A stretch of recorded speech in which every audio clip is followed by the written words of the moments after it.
What's going on, everybody? Baseball is in full effect this season. It is May. We are a month in, and we're going to get into the nitty gritty. Let's go get it.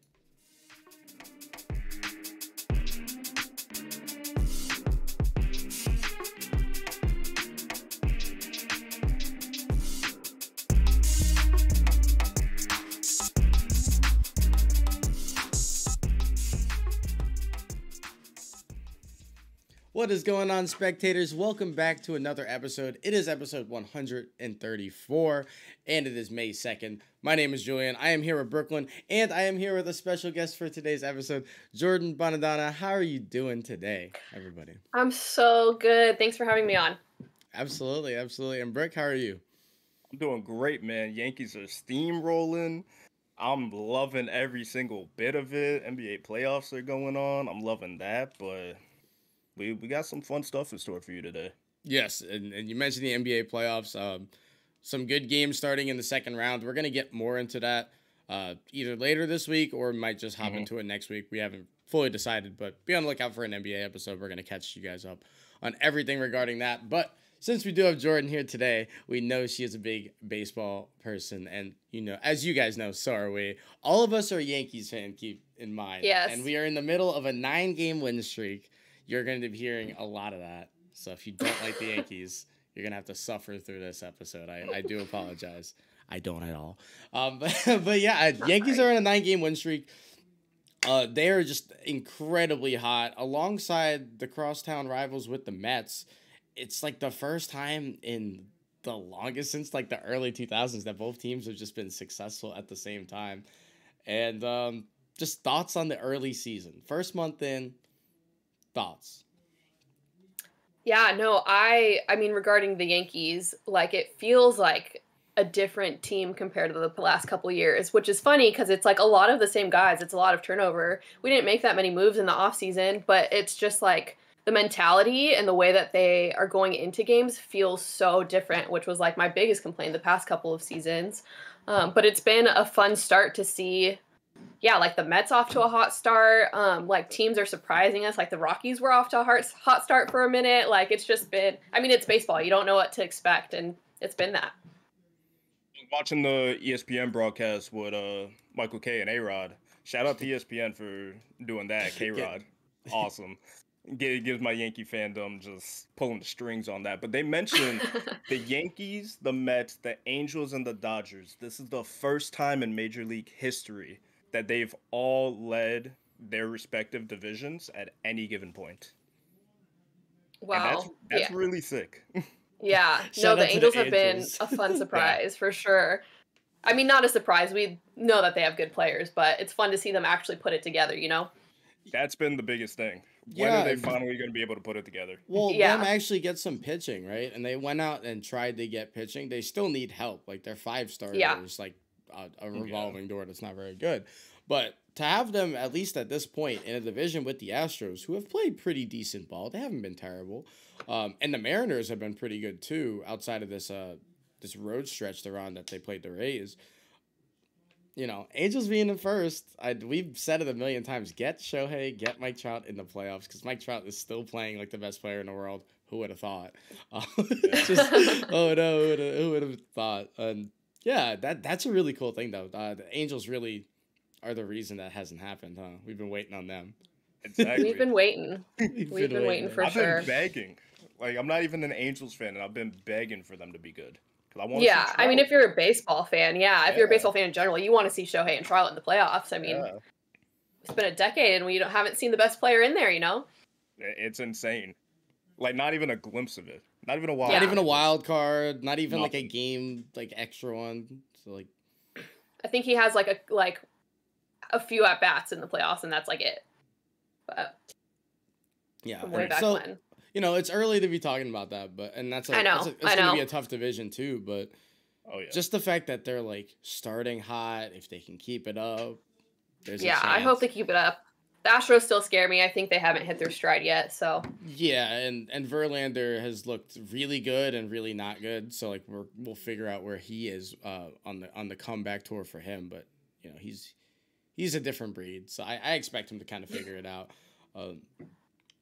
Kind of just like you know, you look over, we mentioned the Mets, Max Scherzer. I mean, he's just like figured it out. Like he moves to another team, his third team in like a year, and is like business as usual. Doesn't really matter.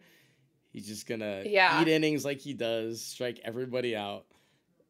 The DeGrom injury like hasn't slowed them down like at all. They're just still rolling. And that's another like best in baseball. I mean, Jacob DeGrom hasn't really seen the playoffs too much either, and the Mets are finally seemingly scoring runs in theory, kind of. Yeah, because even the Sunday night game last night, Scherzer didn't, quite have it, and Dom Smith just picked him up. So they're kind of firing on all cylinders right now. And hopefully they keep it up and they don't revert back to the old Met ways once DeGrom gets back, because that's going to be so sad. Because going into the season, I've said it a couple times, the Mets are, to me, the scariest team on paper. Like, obviously the Dodgers are there, scary. But especially that they're right up there without DeGrom. Right. And if it comes to the point, mid-season, if they need a piece, obviously they have shown they're gonna go get it. Like, they don't care. Money's not a factor. They will do what they need to do. Well, and clearly money's not a factor, because today, right before we went live on this, they DFA'd Robinson Cano, which they owe $40 million to Robinson Cano over the next 2 years. He's just not even on the roster anymore. Gone. That's insane. Mm-hmm. Which the crazy part is, they waited until after the suspension to do it. Like, they gave him a year to sit, and it's like, oh yeah, we want you. And then he hit 180 in 8 games. Like, okay, now we're done. We're done with you now. Yeah. Then the rosters went down 2 today. Yeah. 2 spots. Mm-hmm. So that's why that happened. But I'm sure you guys know that. But yeah, no, it's cool that they're giving the guys that deserve to be there their shot over Robinson Cano, just because he has, the big contract. And they were talking about, do they DFA Cano when there's been rumblings of Lindor saying don't do that, he's a leader in the clubhouse, or do they send Dominic Smith down to the minors? And he goes off last night. I think he went he's like, I'm not going. Don't send me down. I'm not going anywhere. I'm not going nowhere. No, Dom's a beast too. When Dom's right, he's one of their best hitters. So yeah, that would not be a great move to be sending him out of there. And then it's what do you do? Do you send out Tyler Meagle? That's been I don't remember how to pronounce his last name, but he's been dominant in his last couple starts, including the no-hitter the other day. Do you send him down, or who do you get rid of? You got to get rid of Cano. He's the old guy, not really helping out the team as much anymore. I'd love to know your guys' thoughts on the no-hitter. What do you guys think of combined no-hitters? Are they real? Are they do they lose a little bit of their touch because they're combined? I used to be really anti-team no-hitter. I used to be really against it, but that was before pitchers weren't going 5 innings now. So over the last couple of years, as I've become a lot more advanced analytics, because I just have. I used to be a pretty casual fan until 5 or 6 years ago, and then got pretty heavily into analytics and all that. And I'm okay, I don't want my pitcher going 9 innings if it means he's throwing 140 pitches just for a no-hitter. It's not that great of an accomplishment. So let's get the bullpen in. Let's get this team no-hitter. It still counts. Do you think the Brewers are upset they had a team combined no-hitter? No. Last year they got it. Corbin Burns was part of it. Josh Hader was part of it. That's 2 of their best pitchers ever. They're happy. I think it's a little more impressive because as a single person, you could have it that day. You could just be balling out. But the fact that you can combine for a no-hitter and as a unit, as a team, you just completely shut down and dismantle this other team, that's pretty dope. Because it's so easy for you to have that, and then you come in and the other guy just... Right. To for every person to come in to have it, for sure, is a feat. Yeah, no, I am still on the fence with it. For me, I'm it's not the same. It almost I almost want it to be recognized as something separate. Pitching Ninja called it a Kono, and I'm we should just start calling them Konos now, combined no hitters. But but no, it's a good point. Every guy has to have it. But yeah, no, it's the age of analytics. It's going to be more and more rare to see a guy go the full 9 innings. So yeah, it's still something to be celebrated for sure. Yeah, and I think that's the main thing about it. There's no way that if you're a manager and it's, your May 2nd start and you missed part of spring training and you're 75 pitches in the 6th inning, that your manager is going to let you finish this no-hitter. It's just not going to happen. And so, I mean, we saw it with Kershaw with the perfect game. He had not even no-hitter. Yeah, and that one's a whole different beast because perfect games, there's only I don't remember the number. There's only 20, a handful. In the 20s, there's only a handful that have ever happened. And, baseball's been around a long time. So when you have an opportunity for that, you would think you keep it. But, we're trying to keep these guys healthy, especially a guy like Kershaw who's been around. There was rumors with his injury that he almost retired in the offseason. So that's a guy you keep healthy. And they got a good team. I'm more okay with the combined no-hitter. I'm not okay with the combined perfect game. Yeah. I can get that's where I draw the line because the perfect game is like you're perfect. I don't care about that's the difference. Coming in for that. The individual feat versus a team thing for sure. Yeah, because you look at all the names of people and then you have insert random team name here. Nah, I'm not into that. You got fair enough. Imagine you had a perfect game and you got 8 2/3 and the manager comes out and just takes you out for the last out. That would be the worst feeling. Oh, there would be riots. That would be the worst feeling. I think Max Scherzer would beat up Showalter. Yes. Certain pitchers would just actually just jump them.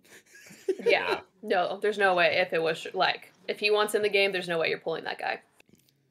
There's no way. And we got to see a Yankee no-hitter last year, which is really cool. The cool thing about that game too, Brooklyn and I have seen a total of 5 to 10 games together over the last 2 years, just because we live close, but schedules and it's baseball. Sure. Not every game's important, so we don't watch every game together. Sure. For whatever reason, I don't even know why, but for whatever reason, he came over to my house for that game, and we watched the Kluber no-hitter together, and that was a really, really fun game. We were on edge the whole time. That's so, no, that was, if anything, he gave us that. He gave us the no-hitter. It was awesome. It was on his bobblehead night for the opposing team, which is hilarious. That has to be the most impressive part of it. He had to go into your old team's crib on bobblehead night for you for whatever reason. I don't know why they gave him a bobblehead from the year before. They made bobbleheads before they realized he couldn't play. They're like, well, we gotta get rid of these. That's so funny. That's awesome. And I've been looking for one of those bobbleheads for a while. But people are taxing on them. They're pretty. Yeah, now it's the no-hitter bobblehead. Yeah, I was trying to find one to add to the collection, but they're a little expensive for me. So we'll hopefully we can find. If you guys got one, you want to sell me one, let me know. I'm out. But so we mentioned no hitters, right, and perfect games, which are just really cool memories. If you were at it, we remember that we weren't even at the game. We were in my old room watching that. Do you have any specific fond memories of being at games? Yeah, for sure. So I am a West Coast Yankees fan. I grew up in the Bay Area. So for me, it's always when the Yankees come to town. That's the only time I could go see my boys. But in 2019, I flew to the London series, which was awesome. So that was a super cool experience to be able to experience all of that. And those 2 games were wild and they weren't baseball. They were just crazy. Those were awesome. And then I finally went to my first playoff game. Was it that year as well? The A's. I've always just been waiting for the A's and Yankees to match up in the playoffs so I could finally go to a playoff game here and see them. But that's never happened, and looks like it probably won't happen for a while now with the A's doing what they're doing.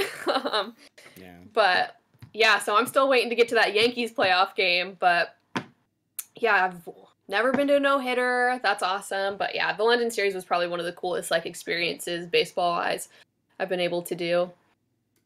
There's also a video I saw on your TikTok, so shout out to Jordan's TikTok. We'll make sure she plugs that, and you guys go check out her dope videos on there. But no worries. I saw you had a story about getting a jersey signed. Yeah, so at my first ever game, it's right there. It's on the wall. But yeah, Jeter is my guy.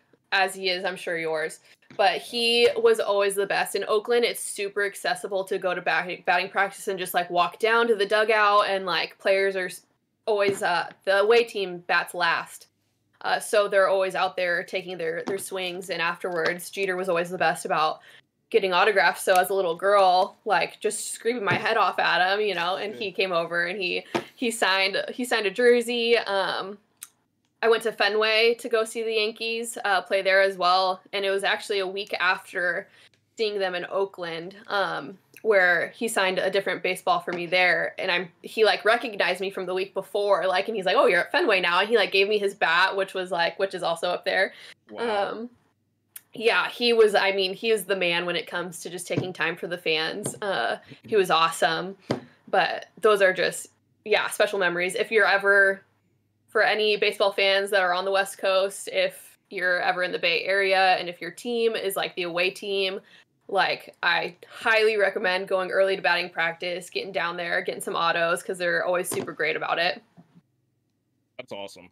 Yeah. Especially for Jeter to be the one that right. you got the autographs from. Yeah, it was just like my eyes. I mean, like, can't ask for anything better. No, it was like the moment. It's like I look at that jersey and it's almost like the moment that I'm like fell in love with baseball, because it's just like the coolest experience, and like that's what it's about.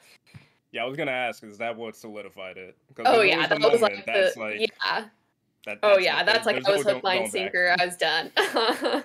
Amazing. Totally. Well, and that's what people are always saying, like having the players take their, it's only a couple minutes, you go sign some autographs and all that, but that's what gets people to either love a player, love a team, anything like that. Totally. Like, if you went to an Oakland game and say you got, I don't know who was on the team back then.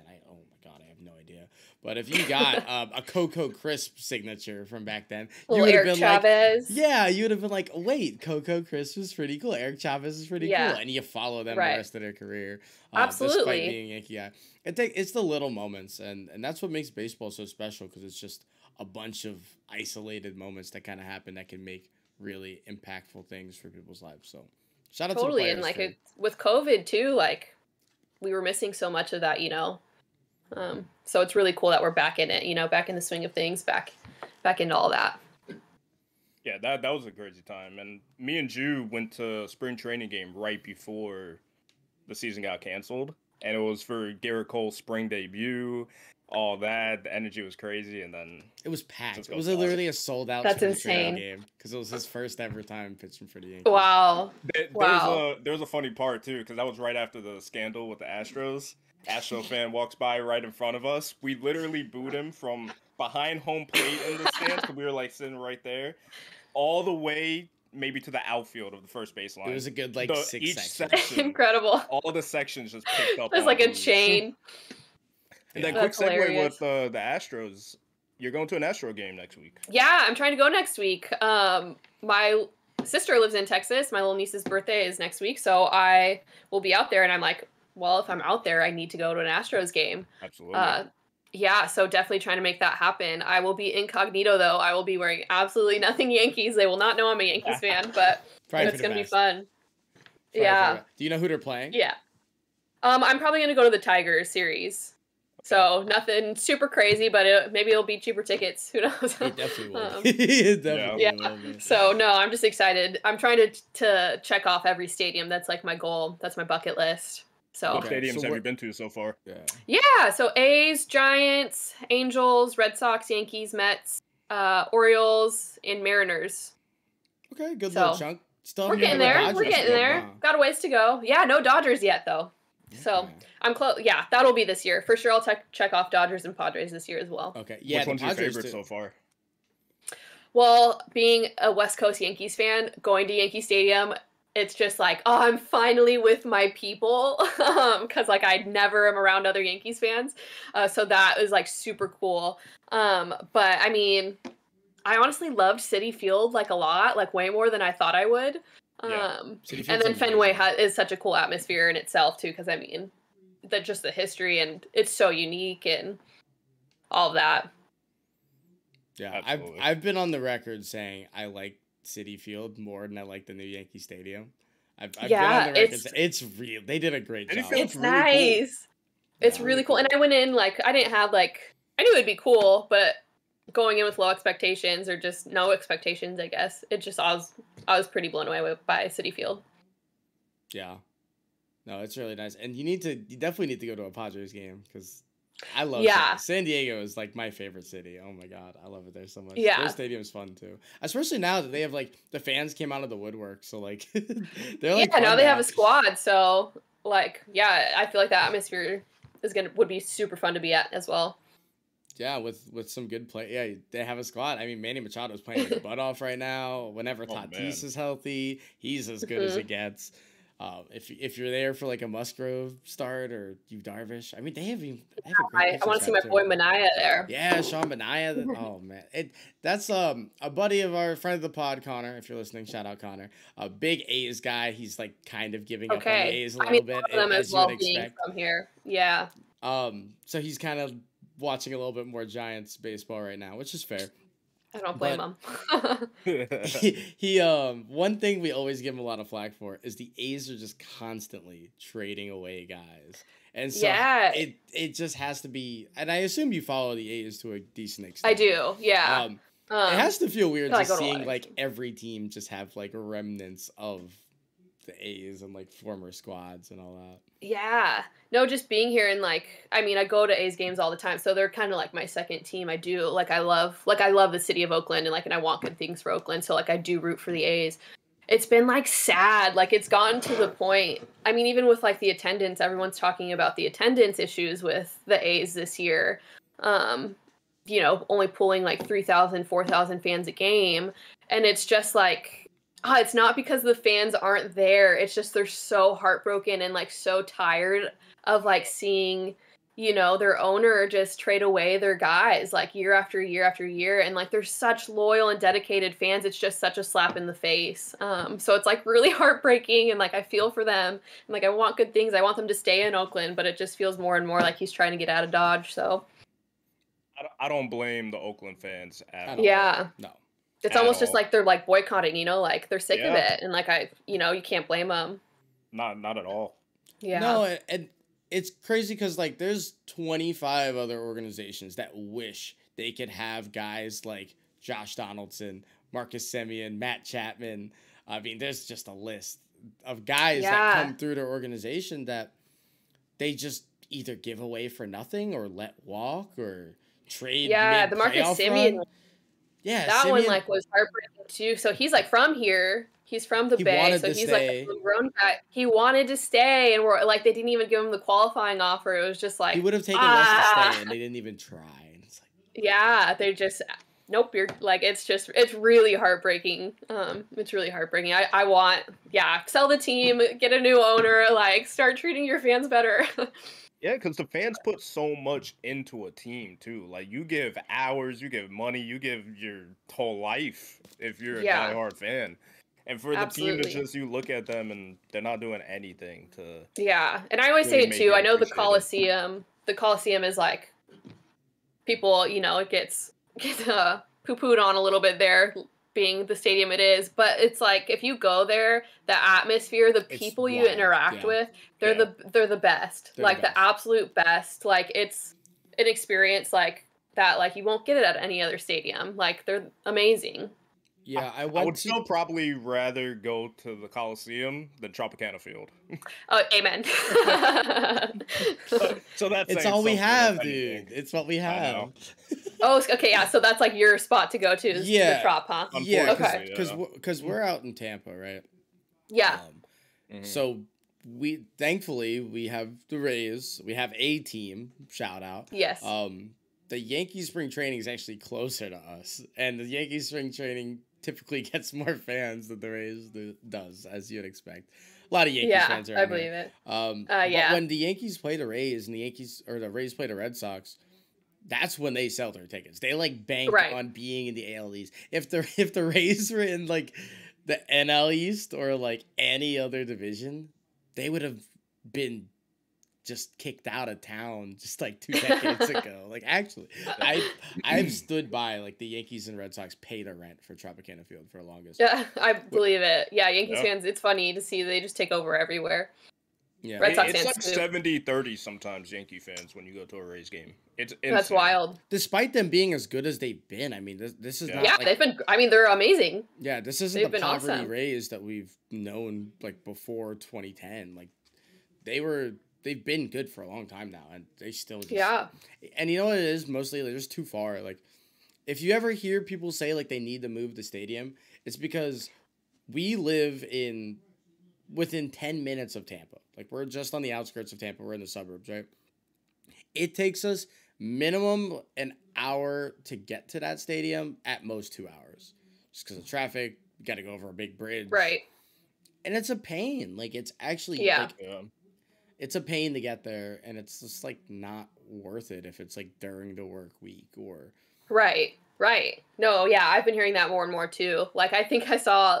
like a viral something going around of like fans at the Trop like having signs that say like move the team to Tampa. Like, yeah, it's crazy. But if they moved them to Tampa, downtown Tampa, they would do so much better. It would be a lot more fun. Yeah, and they have the fans. Like, you see it when they're in the playoffs. Like, fans will show up. It's not that they don't have the fans. The Rays become a big market team the second they move inside of Tampa. Yeah, because the fans will show up. They do it for the Lightning games. If they're doing it for hockey in Florida, imagine what they're going to do for a good baseball team. Yeah. No, that team needs the A's in Tampa. They need new stadiums for sure. Yeah, and hopefully they don't move the A's out of Oakland, but it's looking more and more likely as the days go on. I know. I'm hoping they don't go to Vegas, but it's probably what's going to happen too. If they do, it'll be Vegas. Vegas is just taking all of Oakland's... Yeah, and that's the heartbreaking thing too, is Oakland like has lost all their teams. Like, our basketball team's now in the city, in San Francisco. The Raiders moved to Vegas. Like, the A's are all we have. Yeah, literally, and now we're in a boycott, so... And now we're in a boycott. I hope they win it. I hope the fans win that side of it. I hope so too, man. I really do. But yeah, so like the A's, they're a whole issue. But again, we're doing great. We haven't talked too much about it. We mentioned the Yankees. We have Nestor Cortez pitching like an ace. Garrett Cole had a terrible April. Finishes with a 3.00 ERA. I mean, this team is, like you said, as complete and a different feeling Yankee team as we've felt since like 2018. Yeah, 18, 19, I feel like, I mean, 19, we had all the injuries, but like that team was fun at least, like, like hopeful. Like, I feel hopeful again. Yeah. And it was crazy. Right up until that last game of the Tigers series where that switch flipped. And you really, really feel it now because you looked at it, but they weren't producing to start the season. So it was like, right. Oh, man, are we going to do this again where we look good, we could do it, but we're just not. And then ever since that series where we're getting booed out of Comerica, and now we're on fire. It's insane. Yeah. And they're feeding off of it, and I love it.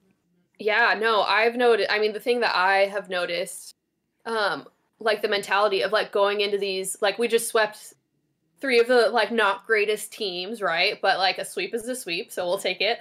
But like last year, like we were losing those series. Like we were giving up. We were going into those series like with the mentality of like, okay, so we're playing the Blue Jays next. So we need to rest every guy and rest every bullpen piece, before we get to the heavy hitters. And we would end up losing those games. And it just like, what are we doing? And then we missed the wild card by like, we are in the wild card because of one game. So it's just like, I think our depth is better. Like, if looking at those bullpen pieces, like any of those guys can be in there and I'll be happy. Like, I'll be happy. Like, it's solid. The depth is awesome. When we do rest guys, like resting Rizzo yesterday, okay, who's going to be playing first? DJ. Like, it's not like you're downgrading that much. And it's like, okay, Glaber's playing second now. I was like, last year, it's like, okay, Rugi, like, love Rugi, but, I don't want to be seeing him in the game when we're not playing our best players and games we need to be winning. It's, I feel like the mentality is a lot more, we need to win every game, as opposed to last year. It was just like playing for tomorrow instead of playing for the game that's like right in front of you. Me and Drew were talking about that yesterday because there would be so many times we would be up 2-0 in a series. You can go get the sweep. and then they just put out a punt lineup, whatever happens, happens. And it's like, I don't want that. Give me that Right. extra win so we could rack up an extra 15 at the end of the season. And Totally. exactly to your point, that mentality is showing now, and it's great. Well, here's what's kind of crazy, too. Like, they kind of did have a punt lineup yesterday, and they kind of did that with this series. But she mentioned the depth of this team. Like, you're able to sit Rizzo, who is maybe the hottest hitter in baseball. Leading the league in home runs. You can just sit him, plug in DJ, and you're fine. You throw Sevy out there. I don't think we threw a reliever twice in this series against the Royals.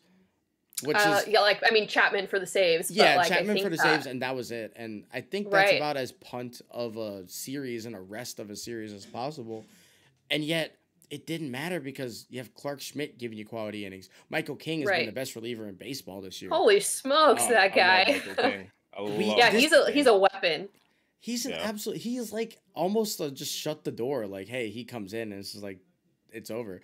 You have like 4 bona fide closers on this team with Loaizaga, Clay Holmes, Chapman, and like you can throw King in there. I wouldn't even be upset if Wandy Peralta was closing games. I think Lucas Litke did close a game this series. Like, this team is really, really deep. And this time last year, you had Justin Wilson and Nick Nelson.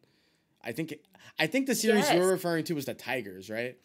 Yeah, we had a Tiger series that we just got clobbered. That was like that Tiger series happened and the season was honestly over. Like it was just like this team just doesn't have it. This team doesn't have it. They're not winning a World Series. That's it. And this was the Tiger series from last year because it was Tigers and then Blue Jays. Now it's Royals and then Blue Jays. We'll see how we play against them, but it's a 3-game series in Toronto. If you lose 2 of them, it's not the end of the world. Right. It's fun. It'll be a good test to see okay, cool. Like, you're coming off this amazing run. Like, go bring it into Toronto, See what you got there. Go try and stop Vladdy from hitting 3 homers in a game, please. Yeah. He's nuts. At least they did that the very next game, making him strike out 4 times. Yeah. First time in his career. Did. So shout out. Shout out to Sevy. Shout out. For him, looking good at times. I mean, he looked pretty rough at the beginning of the game yesterday. Settles in. It's nice to see the spring training kind of work through, and it's okay. We're getting to the middle of the season. He feels like one too that it is a little bit coming off of injury as well. Like he needs to be built up. It feels like he's still in spring training almost. Of just get your pitch count, and we'll go from there. But he's gonna be settling in pretty soon here. I'm excited for him. He looks good. He's making me hopeful. Speaking of a guy who took off in spring training and has disappeared to start the year. Oh no. Higashioka. What do you think about that? Heartbreaking right now. Yeah, it's interesting to see what they're gonna do because obviously we know defensively the guys love him. And all of his defensive stats are amazing, but then it's Trevino offers that as well, and we have Ben Rortvedt waiting in the wings. He's coming back off rehab too, so it's what are we gonna do when Ben Rortvedt's ready to come back up? Are we gonna give him a shot? Is someone going back down? Who's it gonna be? It's I want Higgy to be good. I want Higgy to be good. I love him, but it's a bummer. Yeah, but the nice thing is lately, obviously with this run, the offense has been going crazy, so it's not the biggest of deals that he's not hitting, but you want to see him get going soon. That's for sure.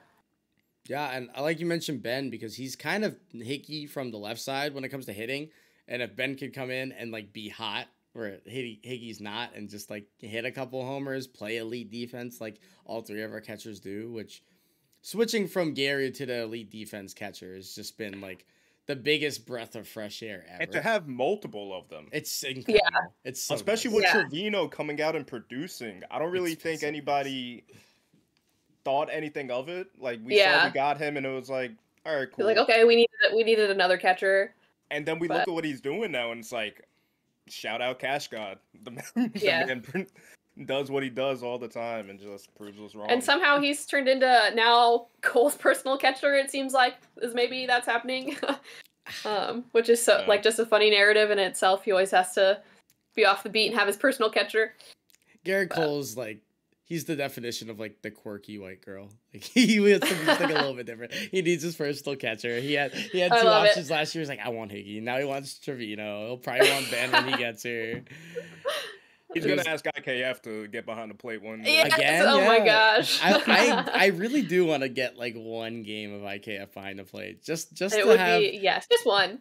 Just Yankee legend IKF as a catcher. That's what I want. Just one game. Be a good time. Yes. He'll hate it. Would be a good time.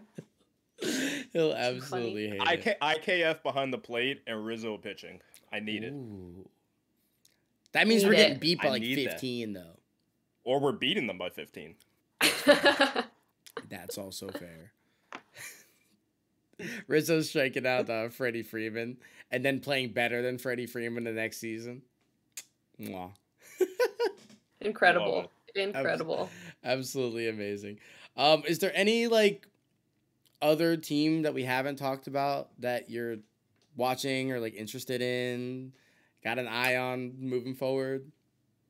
I mean, one that's been surprising in a bad way. The White Sox. They've been dealing with some stuff over in Chicago. That that whole division, it's kind of up for grabs. Like, I mean, I think we all thought the White Sox are, they're the favorite to win that division, and they'll bounce back. They have a lot of injuries. But man, like that's a rough start. Gotta say, I wasn't. I've been high on the White Sox. Okay. I've been high on the White Sox for the past 2 years. I'm a big Tim Anderson guy. Love him. I came into the season on our baseball preview. Did not have the White Sox up there to win the division. And Jew was surprised. He said it was the Twins, and I still don't believe it. I don't think the Twins will win it. I still think the Sox will come back and take that division. I mean, once they start getting guys back, once like Liam Hendricks gets back to, who he is, and Lance Lynn, and I hope they do. I really hope they do too. But yeah, no, that division, we'll see what happens. It's worse. The division is worse than we thought it was because the White Sox aren't very good. We thought at least like the Twins would give some tough games and the White Sox should be really good. And now it's just the Twins pitching has been surprisingly like shocking, pretty good. Like Joe Ryan's been awesome. Insane. Joe Ryan's been like the best pitcher in the American League to start the year. He's been crazy outside of Nestor. Yeah, so they're. Yeah, right? I mean Nestor. Yeah. Come on. No, but he's been awesome. Yeah, I know. Of course, Buxton healthy is like as good as it gets, and huge. Buxton is an animal. Yeah.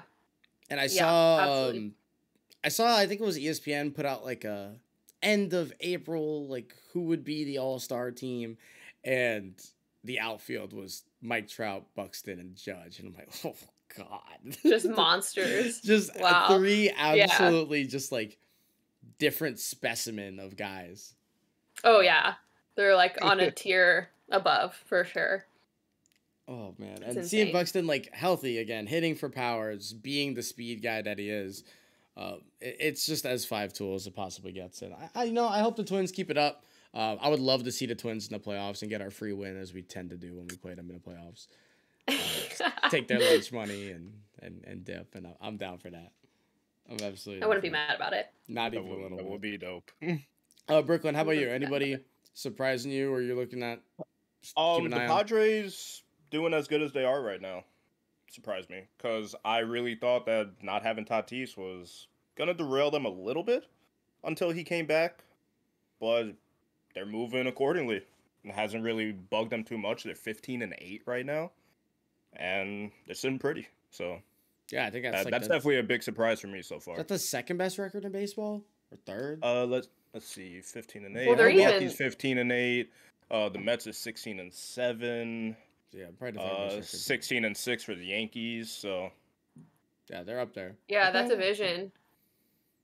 You got the Dodgers, Giants, Padres. And hopefully, it's going to be the race that we wanted to. Diamondbacks, they're all double-digit wins. They're the only division in baseball where every team is at double-digit wins. The Diamondbacks have 10 wins.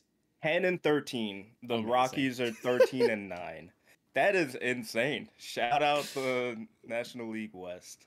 I didn't think we were gonna see a dimension anytime soon. If you would have asked me this 2 years ago, when my Reds little pseudo fandom started that the Reds were gonna have 10 less wins than the Diamondbacks a month into the year. I would have never thought that, and my old me is devastated, but new me doesn't care. Bro, being 3-19 gotta be demoralizing. Oh my god. Well, and they're like in the same situation as the A's, where it's almost like worse because the Reds were everybody playing to like the level that they do career-wise from being maybe the best team in the National League. But everybody had a down year last year besides like Jesse Winker, and like Castellanos had like a bad second half. Like if everybody played their career averages, they would have been really, really good. And then they didn't. And instead of just like trying to run it back and getting another piece or two, they're like, all right, Jesse, Nick, and everybody else, bye-bye. So sad. The word. They didn't have their first lead in a game until 8 games into the season. Ugh. I didn't know that. That's crazy. It took 8 games. They're off to like I think their franchise worst start. I think that's. Somebody went into the stadium. It was a really bad clip. Somebody came into the stadium and they had bags over their head, and then like they were getting like interviewed or something like that. And then one of the guys comes down. He's like, "Hey, you can't have those bags on your head." It's like they have a -65 run differential. Ooh. We're 20 games in. I think the next highest is, or lowest, however you want to put it, is the Pirates at -41. Pittsburgh, baby.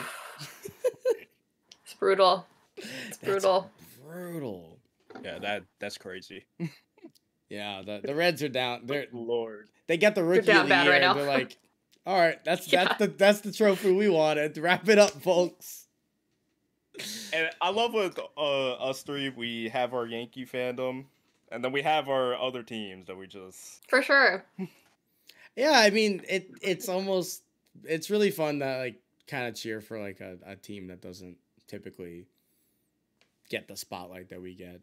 I was trying to find the right word for that, but get the spotlight that we get, because like I'll go into random Twitter areas or like, you know, I'll be streaming, so I'll go to random streams and stuff, and just like 20% of the time, if it's a baseball place, like the Yankees are brought up in some capacity. It was like, nobody's talking about the Tigers.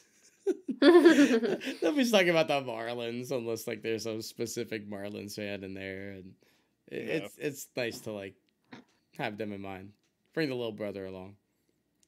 That was my thing with the Padres when they signed Manny. Everybody was like, "Oh, why are they getting Manny?" I was like, "Just the wait. Padres gonna be spicy. Just wait. Yeah, just wait on it. I like what they're doing over there in San Diego, and here we are." Yeah. Hopefully they can stay hot. Wait for Tatis to come back. I would love them to win that division. They're so much fun. A lot of people hate them. So many people hate Manny Machado, but they're so much fun. And Manny's playing such good ball right now. Yeah. No, he's good for baseball. That's for sure. However you feel about him, he's good for baseball. Yeah, absolutely. Another thing that's really good for baseball is content. And you're in the process of being a content creator for baseball. So tell us a little bit about that. Yeah, no. Thank you. Yeah, no, just kind of starting out. I'm trying to get the TikTok going. It's been fun. It's a new world for me because in general, like I'm kind of a to myself kind of person. So like putting myself out there, I'm like, what if people don't like it? I don't want people not to like me, whatever. But I don't know. Baseball is like in my DNA. It's my passion, and so it's just. I love sharing it in any capacity. I love baseball community. So like any sort of baseball community that I can hopefully build on a platform is like what I'm trying to do. So just grinding away. We'll see how it goes, but feel free to check out the TikTok and maybe give a follow. But it's fun. Yeah, no, I'm all about baseball community. So plug your TikTok name. Yeah, it's Jordan Bonadona. It's just my name. JORDAN. BONADONA. So that's my username on all platforms. So we'll see how it goes. Go throw her a follow. She makes fun content. Like you have a good mix. Laughs. You have a good mix too. Like there's some fun stuff, then you have like news and updates type of stuff. Yeah, some serious stuff. Some laughs.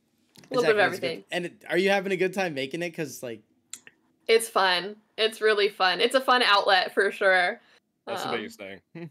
Yeah. Yeah. No, I'm sure you guys know, like, podcasts. Like, I'm sure it's the same deal. You love making your pods, and it's a great outlet. I'm sure you got a fun community going and stuff, too. Yeah, we've been growing with them a lot. It's been a lot of fun.